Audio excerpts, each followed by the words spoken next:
Hello and welcome to Endgame Club. Um, I am making a little entertainment for you here. Um, Celtics 212 recommended that we give this Camtasia Studio a try, so I'm testing that out. Actually, it's uploading the previous video while we record this video. We'll see if that works. One thing about your Endgame Club tournaments is you got to be able to make one video right after the other because the action never stops coming.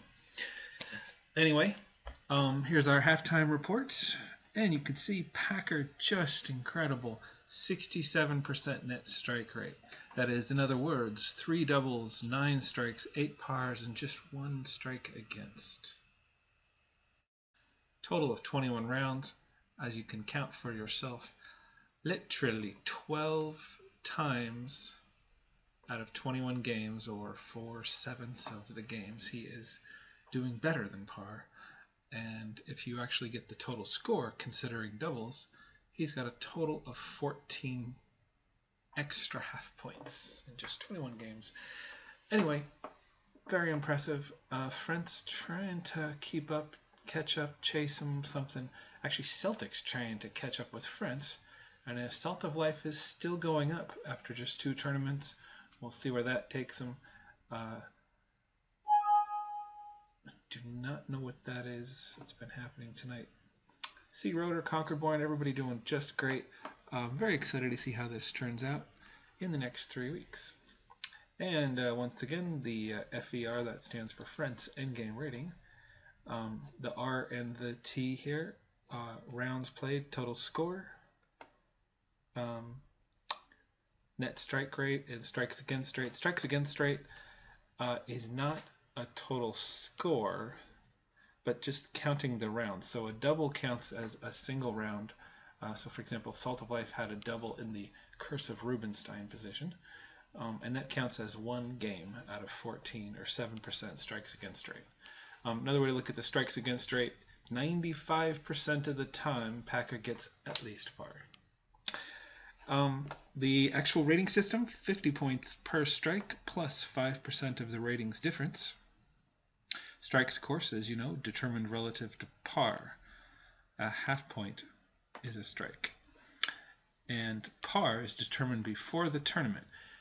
With unusual exceptions, par is equal to the theoretical outcome of the game with best play. Once in a while, we will say that for practical purposes, there's a different outcome, which is a more realistic expectation. That's called the practical par. But either way, and we always make that clear if the TD is making an adjustment. A lot of times people will vote on it, etc., etc. Anyway, I wanted to test this video out, and I wanted to something. What's going on here? Do not need to know that. I see it didn't even upload. It's just oh, maybe it did. Well, also wanted to test some music coming out of the speakers. So here is Daft Punk, and I'll set up a quick 1-minute bullet game with one of our in-game positions. So week number 4, I hope that you find this stuff instructive and interesting, enjoyable.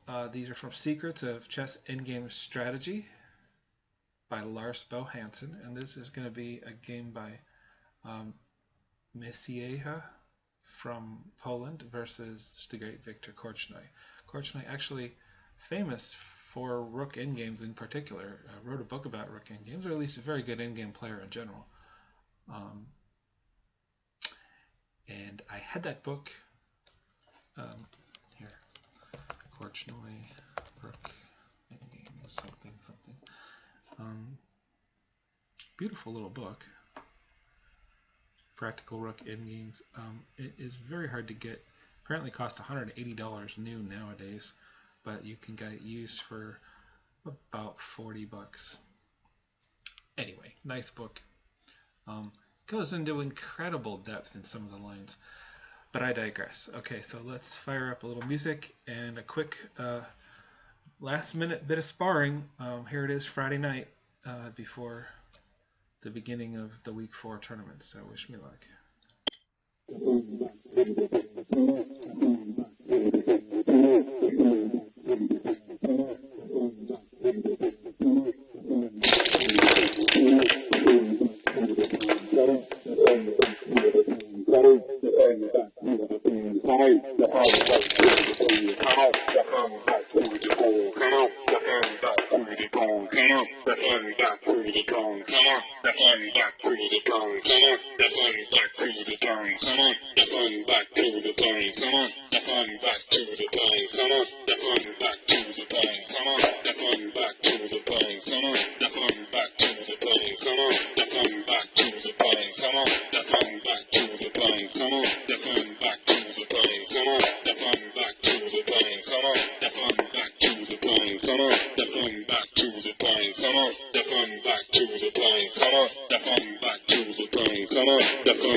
Well, I appear to have run out of time.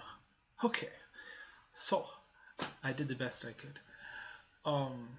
Thanks for watching the video, and we'll see how this uploads and everything, if the sound quality is okay. And thanks to Celtics for that suggestion. And look forward to seeing everybody in the tournaments. Okay.